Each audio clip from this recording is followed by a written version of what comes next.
উঠছে আমার হারিয়ে যাওয়া জানি আমার মেয়েও আজ বেঁচে আছে না মরে গেছে। আজ 20 বছর গত হয়ে গেল, কোথাও তো সন্ধান করতে পারলাম না আমার মাতৃহারা মেয়েটা।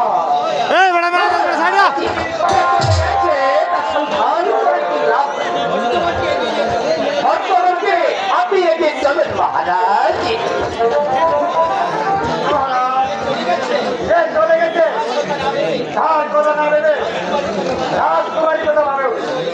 তবু যে আমার মনকে বুঝাতে পারছি না ভগবান জানি না কেন আমার কপালে এত দুঃখ কষ্ট লিখে রেখেছেন তিনি জানে। আপনি ছাত্র মহারাজ, ভগবান যা করেছে ভালোর জন্য করেছে। যাক এবার বলো সেনাপতি হিম্মত সেন, আমার রাজ্যের কি সংবাদ?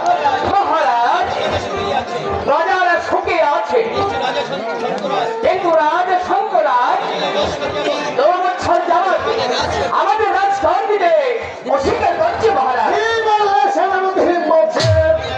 রাজা শঙ্করাজ 2 বছর যাবৎ রাজকর দিচ্ছে না, তুমি কি পারলে না ওর কাছ থেকে রাজ করা নাই করে আনতে? যাও, আমি তোমাকে এই মুহূর্তে আদেশ করছি রাজা শঙ্করাজের কাছ থেকে যেমনি করে হোক রাজ করা নাই করে আমার যাবো মহারাজ। আমি তাই যাবো মহারাজ, শঙ্করাজের কাছ থেকে জামানিকারী হোক চলে বলে আপনার সামনে কান্দ নিয়ে হাজির হবই মহারাজ।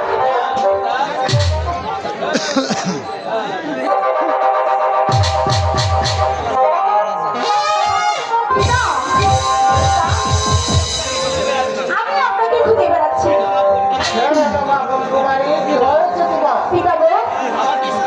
আমাকে স্কুলে ভর্তি করে দিন, আমি লেখাপড়া শিখতে চাই। খুশির সংবাদ মা, আমি আজ সেনাপতিকে তোমাকে ব্যবস্থা করছি। না পিতা, আমি সেনাপতির সঙ্গে যাব না, আপনি আমাকে উচিত আপনার সঙ্গে পাঠিয়ে দিন। যা চাও তাই হবে, আপনি আজ মা ফুলকুমারীকে স্কুলে ভর্তি করে দিয়ে আসবেন, আর স্কুলের মাস্টার সাহেবকে বলে দিয়ে আসবেন সে যেন আমার মেয়েকে ভালোভাবে লেখাপড়া শেখায়। এখন চলো মা, আমরা এখন অন্তপুরে চলে যাই। তাই চলুন পিতা। চলো মহারাজ।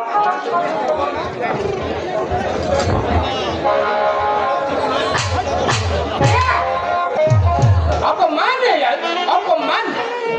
राजा वंशों नवाब की आज रात दरबार है, अपमान ही कर गया तो। आज